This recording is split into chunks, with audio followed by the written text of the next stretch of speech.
Hi, everyone, and welcome to the Voiro Podcast. It's season 6, episode 9, and joining me today is Piyush, founder and CEO of Rooter. Rooter is India's biggest free live gaming streaming platform, and you recently celebrated its 8th anniversary. Congratulations and welcome to the Voiro Podcast, Piyush. Thank you, Kavita. Congratulations on season 6. That's what you said, Yes, right? season 6, yes. We've been Fantastic. doing this for a pretty long time, and Very nice. we Very nice. started And off. I've been listening. Yeah, You've been listening to it? yeah. Oh, excellent. We started this off because, we ran out of money for PR and we decided that, we need to do something to keep the algorithms alive. And this kind of ballooned into an every Friday kind of recording. And here we are today. So before I start, gaming has become a really an acceptable source of social connection today. And, at home, when my nephews and my daughters are around, it's totally acceptable for them to open their laptop, put on their earphones and start playing. And nobody's really upset by it. Or earlier, if you had to play with somebody, they had to be in the same room as you. And now there are various ways of interacting with people. And the gaming industry has basically exploded. In the pyramid of things, you have game creators, software and hardware. You have casual to pro gamers. You have gameplay that's single, one-on-one, many-to-many. You have in-person, online streaming. And then there's, of course, the audience. And I'm decidedly the audience. I'm not a gamer. I love watching the games, especially the ones that are played on consoles and things like that. So if you could just give us a bit of a brief on where does Rooter fit into this proverbial gaming industry pyramid for our Yeah. listeners? No, perfect. I think the way you described how gaming is being seen in India and how all of us are observing is exactly the way it is happening. I'm a product of advertising and marketing, right? I started my career in advertising. Rado, and right? therefore, That was your last yeah, stint? last stint was Rado with Swatch Group for 5 years, and I was in Dish, and before that I was in advertising, and literally advertising. My fundamentals are built around human insights. So whether it is human insights, whether it is human insights that leads to products, consumer insights that leads to brand campaigns and marketing and all that. So in gaming now, everything that you said is exactly how it is happening. If you see around, if you travel in a metro, you go to different households. Kids today are either playing games or they are watching gaming content. It's very clear, very similar to the way cricket was or has been for the last 30, 40 years, that everybody does this shadow practice and they are actually out playing cricket or they are following cricket everywhere. So gaming gives that, and why it is become very important, because it is nearly the same adrenaline with one extremely great advantage, which is that there is no time limit. You don't need a playground, or you don't need to do it in the afternoon, or you don't need like 5 other things. The most basic thing we have is a smartphone. You can do that, whether to watch or play content, and then of course you graduate to a PC or a console or even to cloud gaming if you're using different kind of devices. So extremely built and very well developed environment in India right now, which is the reason Indian gaming ecosystem has grown to like 550 million plus gamers, which means 1 out of 3 people in India are gaming. And it is like one of the misconceptions is that it is a young people or a Gen Z thing. Yes, Gen Z are like 50-60% of what is being played. But if you look at like kids, when they start looking at, a word game or something, and if you look at our parents playing Ludos, and if you look at our helps around, whether it is our guards or everybody playing, different kind of games. So I think gaming is becoming a very important part of how we kill time, how we feel important, and most importantly, how we connect with each other. And what Rooter does is we started off as a content wing of this industry. We said, yes, there is a YouTube, and YouTube will always remain a YouTube. And thanks to YouTube, all the other content platforms have flourished. But just like there is a YouTube and there are 5 music apps, just like there is YouTube and there is Netflix, there is a need for a homegrown vertical play in gaming content, which is where we came in. A number of reasons. We wanted to build the next set of gaming creators. We wanted to come up with new formats like Reels, which we came up with first, and then a lot of people followed and all that. And our first goal was to build that content consumption habit within the gamers, or rather be a part of their content consumption habit, and do something which is different in addition to what YouTube is doing. But at the same time, I'd like to add that, but in the last 12 to 18 months, Rooter has now graduated to do a number of other things. We have a casual gaming element where we are now providing a lot of casual games for people to play within our app. That is one small addition that we did. We have got, gifting and subscription is a part of content, but most importantly, now we have a full-fledged marketplace within the app. So, which is the reason now Router is a content to commerce company. So content is our core, but around that we have built a layer of commerce where people are buying these gaming assets and gaming currencies and a number of other things. So, I mean, very long answer to your short question, but we have been adding new things in the value that we provide to this community, and that's what I wanted to address. No, excellent. So, it's always a good thing when you start kind of gaining momentum, right? When you're throwing a party, you need to make sure that everybody's constantly engaged and people don't get bored and walk away. You mentioned the fact that India needs something that's specific to Indian audiences and a vertical that is catering to this country as of now. And I'm sure that you have plans of expansion, but just for the sake of this conversation at this point in time, where are the audiences most concentrated for Router at this point in time, geographically, as well as any other kind of concentration or metric that that differentiates it from, say, a YouTube at this point, or why somebody should choose Router as a platform? For us, right from the beginning, we were present across tier 1, 2, 3. Our vision was never to build something just for tier 1. Our vision was to reach out to the last audience in the value chain, and which is why the kind of games that started to be consumed on Router, the content of them ranged from, let's say, a BGMI, which is like a PUBG, which is more tier 1, tier 2, to a Free Fire, which is more tier 2, tier 3. And now subsequently, we've got things like GTA, and we've got Minecraft, which is more tier 1. And then at the same time, we've got many games which are played in tier 2 and tier 3. So fortunately for us, we are very well spread out within the country. It has happened very much organically. But what our team does is that whenever they see a signal of one market responding well, they go deeper on that market and pick up few creators and then have some users and all that. So while Delhi and Bombay remains, a couple of big markets for like everybody, purely because of adoption and more travel time and things like that. But if you go to the smaller parts of the country, we are quite well spread over there. In fact, we have also gone into like neighboring markets like Nepal and Bangladesh very, very organically. Like Bangladesh because Bengali content, and Nepal because Hindi content is consumed. From a language perspective, about 75 to 80% is Hindi. Hindi, for some reason, there is nothing called English streaming in India. It's just not there. It's extremely funny that we all want to speak English. We are speaking English, but I'm sure we lapse into some Hindi or the other at some point in time. In terms of absolutely. Words. That should come. In fact, I'm a big fan of people who can move between 2-3 languages in one sentence. I only know 2, but people who would know regional languages or international languages. So I think Hindi therefore is a very, very important part of it, purely because it's understood across, and it does justice to the far, far bigger reach that Hindi provides. Followed by the 4 southern languages, Tamil and Telugu are anyways more deeper. Then there's Kannada and there's Malayalam, and then a bit of Bengali. We did few things in Punjabi, not that deep and all, but broadly these 5-6 languages do a lot of it. Incidentally, we got into Indonesia, like we did a test market and we are like somehow present in that market. So we also see a bit of their language on our platform, but you can say that it is a Hindi dominated platform with few other languages, and same with across age groups. It's basically, sub 25, 28, you'll see like 60-70% of our audience.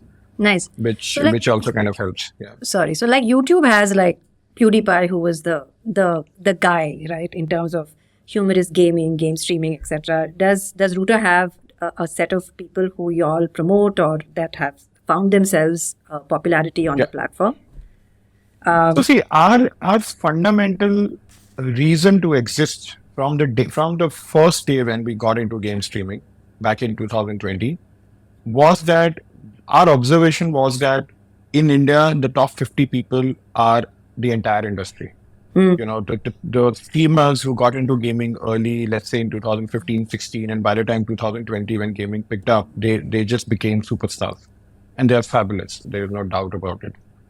But if there is an industry to be built, it needs to be built by creating more and more creators. I mean, very similar to OTT, right? OTT built, like there were 20, 30, 50 actors. OTT got it to like, first television got it to like 5,000, 10,000, and then OTT took it to like 25,000. So there are 25,000 different kind of actors. In a very similar manner, gaming needed to grow. And when we say here, like if you look at Twitch with like 130 million monthly active users, they have about 5 to 7 million creators.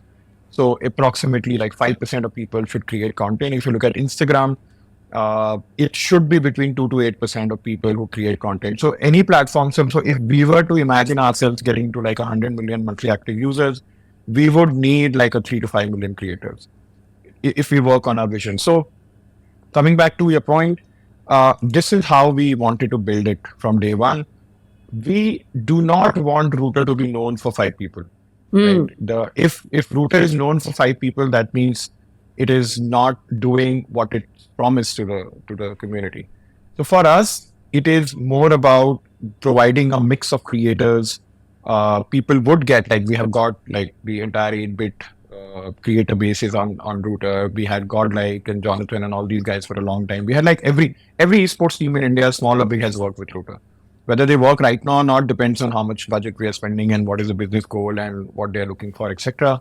But pretty much everybody, like we do brand campaigns with Mortal, we do brand campaigns with a lot of different creators, Gamer Fleet and all that. So we don't want to be known for 5 people or 10 people. We want to be known for the community, which is why every time you'll open a Router app, you'll see a different creator on the top. And we are using technology to do that as well. So our algorithm is not about the best guy showing first and second and third. We learn from the way users are using app and what games they have selected and what is their usage habit. And then we give them a feed which suits them best. Even if it means a local creator is showing on the top because our machine learning algorithm is showing that, we are quite okay with it. Because, so that's again, the way we look at, and this is where, I'm sorry, let me complete because you said this in the last question as well. This is where we want to be different from YouTube.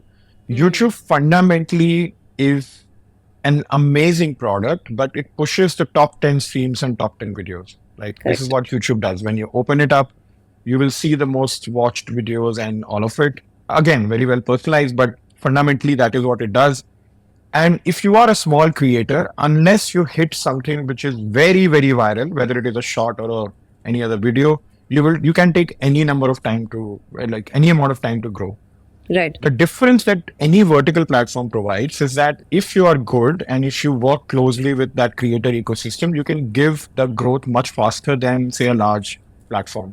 A similar difference between a river and a sea, right? I mean, you can. So that's what we are trying to do.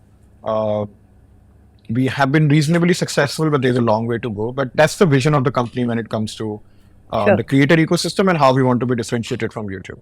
Right. So as a creator, I have far better opportunity to drive discovery and find new audiences for myself on Router rather than getting lost in the sea of, mature algorithms where I have to like spend time, money, effort, try and break into a very crowded market on the other side, right? Plus with Indian, this being an Indian platform, the ability to express myself and actually find an audience in Hindi and, jokes are so much more funnier in your language than it is in English, and it's a far more immersive experience and engaging experience to watch somebody play this while they are bantering on about their game, right? So I have a question for you. In your previous life, you used to be in marketing and advertising, etc., right? So if you don on that hat today and you were to think about Router as a CMO, how would you think about including Router into your media mix? And how should a CMO actually understand the length and breadth of both Router's capabilities? And I'm not saying gaming as an industry, I'm just saying Router specifically, right? And because it is India's largest, and so it makes sense for me to have like a large always-on campaign on the platform. So how would you think about it, and how would you want them to think about leveraging the platform? No, great question. This is exactly what we are doing all day. Like we are meeting brands and these large agencies all the time, convincing them. In fact, our team has done a fabulous job in the last 3 years doing it. But let me tell you how I would have looked at it if I was head of marketing for Rado, like which I was 8 years back, and Yeah, yeah. I distinctly remember, and I'm not kidding. I distinctly remember when Daily Hunt started. They spent a lot of time in Swatch Group office trying to convince us that why, if you are spending so much money on regional newspapers, why don't you spend on our app?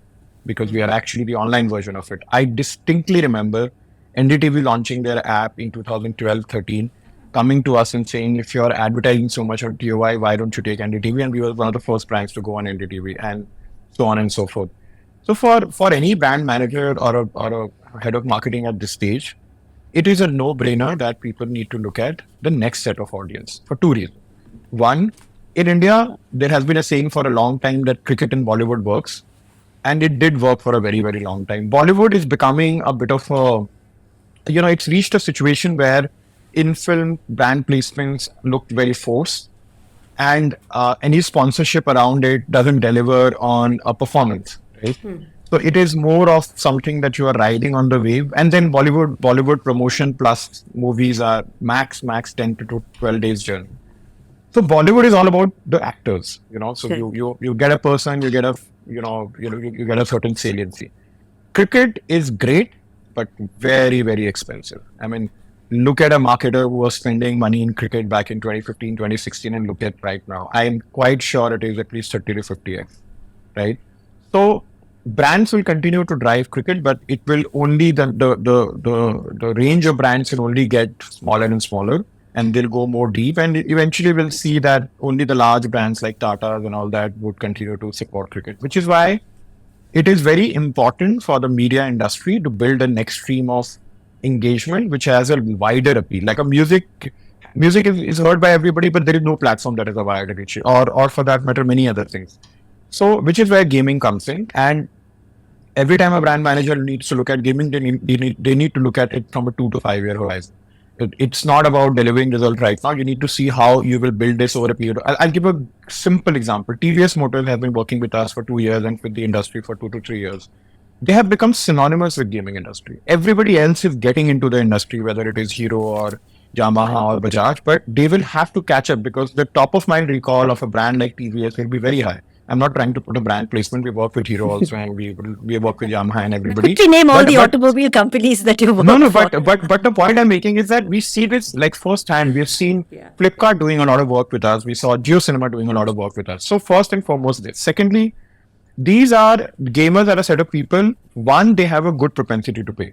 Why? Because gaming will not work if you don't have a good smartphone. Will not work if you don't have a 5G. If you don't have a headphone. If you don't have like a PC. If you are a streamer. Which means, and then of course the in-app purchase. In-app purchase is a very, very important part of it. Like a gamer can do 15 transactions of 20 rupees in a month, while a music fan may not need to do it. Like a cricket fan may not need to do it. So correct. The propensity to pay of a gamer is very high. Which means if you reach out to these people and you have a good product, they'll convert. And last but not the least, they are going to be the next influencer. A kid in your family who's a gamer is supposedly, he's not a nerd. He's a very sharp kid who's playing games and has very strong intuitive mind and strong decision making, and therefore will be able to influence your decision on brand purchase, etc. So it's very simple. And last but not the least, everything. So what do we hear all the time? 80-90% of money in marketing is getting spent on Meta and Google, right? Correct. Fact of the matter is that it is only going to get more and more expensive. They will put in a layer of AI and make it another 20%, dearer for you. So a lot of brands look at us as that. So we say, please, I mean, Meta and Google are our partners. We work with them very closely, but let us build us as the third leg of your marketing budget. Okay, give us 20% of your budget of gaming or 25% of your budget of gaming and see how it works. One, will be able to deliver value cheaper. Secondly, you can do a lot of things with us that you can't do on YouTube or anywhere else. Like you want to get a kind of an engagement where, like it's almost like going as deep as creating customization that you do with many other kind of things, especially cricket and all that. So, yeah, this is what we say, that we are very flexible. Since we are the only one really monetizing a tech gaming product in India, it is obviously a lot of hard work, but we think the response from the industry is fabulous, like particularly 2024, fabulous. I think another 12 to 18 months, it will become very big. Right. So, you in the last year and a half, we've been hearing a lot about brand collaborations on League of Legends or Fortnite or on Minecraft, everything from a Pizza Hut right up to a Louis Vuitton, right? Are there any stories in India, especially where you have brands trying to figure out how do they create assets on games for the Indian population in and of itself that you have come across or that you think they should be thinking about? No, many of them, many of them. And we play a very important role in that. I'll give you a Yeah, few examples. I'll give you a few examples of things we have done, and I'll give you indicative examples of what is going to come up. gonna come. Yeah, For exciting. example, yeah, because we spoke a lot about it, Hero launched a bike back in January. They partnered us. They so basically we took 4 gamers to the launch event in Jaipur. They were live from there. They were covering the launch event, yet playing a game about 125 kill because the bike was called Extreme 125. We worked very closely with Publicis on that, and we were able to distribute the content very well over a number of platforms. So the first example that happened was Hero, and followed by the fact that we also convinced Hero to take a brand collaboration with Krafton's BGMI game. So we Hmm. actually went to Krafton and convinced them that you should work with Hero, and then Hero actually advertised within the game, and then they did a second level of activity, and then third level of activity happened with their retailers and all of it. It delivered quite well from for them. That's what we hear from the Hero team. Then very recently we saw that KFC as a brand did a brand collaboration with BGMI again, and they also at the same time took a huge amount of real estate on Router app. So if you open the Router app right now, you'll see KFC is running a video campaign. So there is a KFC on the BGMI game, there is a KFC on Router, and creators are talking about it. So lots and lots of them. Like at this stage, so the point here is that one, we as a company have started to work very closely with publishers now. Yeah. We are working with, at this stage, we are working with 8 to 10 game publishers. We have won the trust of publishers, saying that we have access to a lot of brands.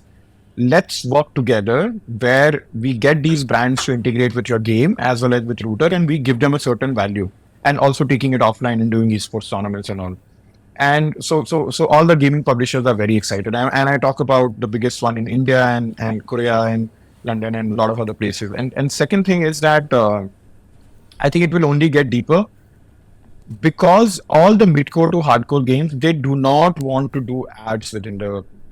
within the games. It doesn't make sense, right? Yeah. So they only therefore pick brands which are synonymous with their Gameplay. own values, and that's what eventually delivers. So Yeah. it's happening. It's happening quite a lot. Yeah. You see a lot of it happening. Yeah. The other thing I was thinking about was like when you were just talking about this, brands should also start thinking about how they can actually have persistent IPs within the gaming environment in itself, right? So, for example, back in the day when Red Bull came out with their own high adrenaline games, and then they came out with them, on the in a live arena, and it's now become a completely separate business unit of its own.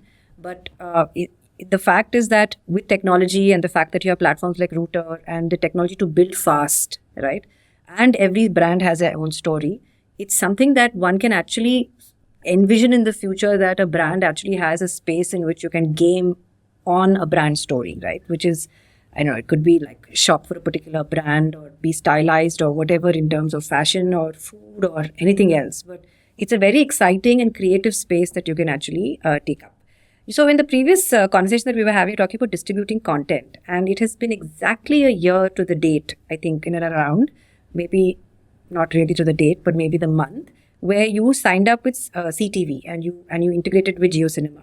How has that entire platform sort of added value to your ecosystem? You're on iOS and Android, and you're on the web, and now you're also on the largest screen in the house. So how has that contributed to engagement on the platform in itself? Yeah. So okay. So I'll answer this part first. So it's been okay, and I'll tell you why. Because at this stage we are also very conscious about where do we put our dollars to grow.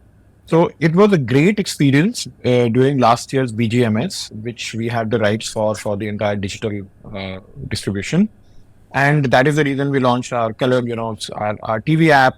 was very, very supportive in promoting it. It went very, very well. It did contribute very, very healthy numbers to the overall viewership of that particular tournament. The issue with TV apps is that it does very well when you have large ticket IPs. So we are consistently buying a lot of IPs, but we are very careful about large ticket IPs because now we are very, very passionate about monetization. So we do not want to run into IPs or properties which are heavily loss making. Okay, so it has done well. It proved to us and made us very, very confident that CTV as a distribution platform is very much doable. All of us use YouTube on our smart TVs, so definitely Router is there. And I've also seen Fancode doing well, and a lot of other these apps doing well. So we also have a vision to grow very, very fast over there. But not like we are not putting too much effort behind it, and I'll be very honest about it, because the penetration that we are yet to go for mobile and web is also very, very huge. Like we've got to 85 million downloads so far.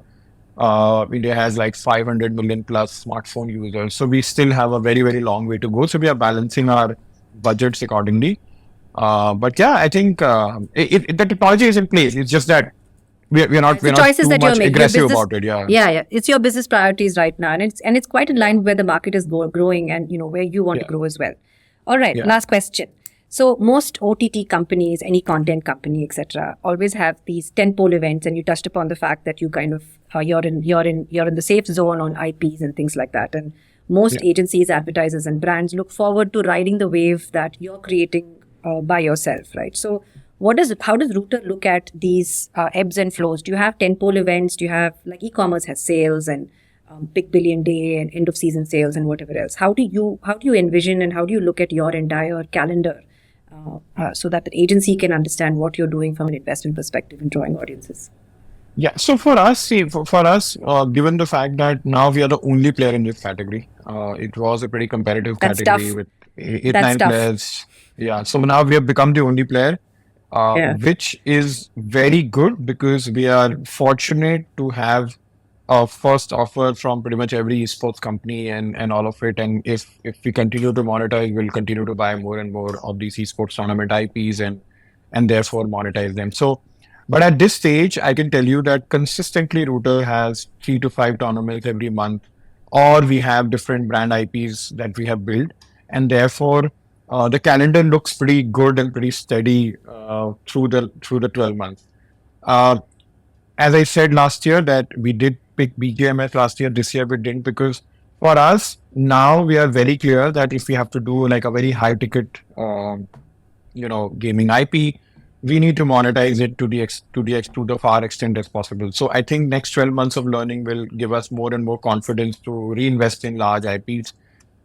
So which is why we are not very, very deep into it. Also because we are chasing profitability and stuff like that. But there is a consistent presence of two things on Router. One, almost all different kind of esports, ranging from a college to the big teams playing. Second, a lot of top creators are always live on Router with a range of games between BGMI, Free Fire, GTA, and many others. So that is the presence, and which is why when we speak with brands, we always tell them that think of Router as something that will give you a consistent brand saliency build-up process, and not like a spike. Because spike is something that you can get at many places, right? Sure. But for us, this works well. And in a very similar manner, we are also building our e-commerce layer, which is Router Shop, where every 2 weeks, 3 weeks, we are adding a new game company as a partner. We are selling their assets on our store, and therefore it is only adding to building more and more paying users on Router. So combination of all this makes Router a perfect platform to advertise consistently. Okay. Excellent. This was a great conversation, Piyush. I think brands have to look really seriously at gaming platforms because it's creative, it's highly engaging. You also mentioned it's content commerce. People have digital wallets today. It's a swipe away. You have a younger audience as well. You also have, you also have the future of India as well. That's something that everybody's looking to kind of bring online and also talk to, because that's the big story for India, right? Which is our biggest differentiator for the next 20 years or so. So I wish you luck, and I'm really happy that you came on this podcast, and I hope our listeners got what they needed to from our conversation. Thank you so much. Thank you, Kavita. Always enjoy speaking with you. Hope to do it consistently. And Sure.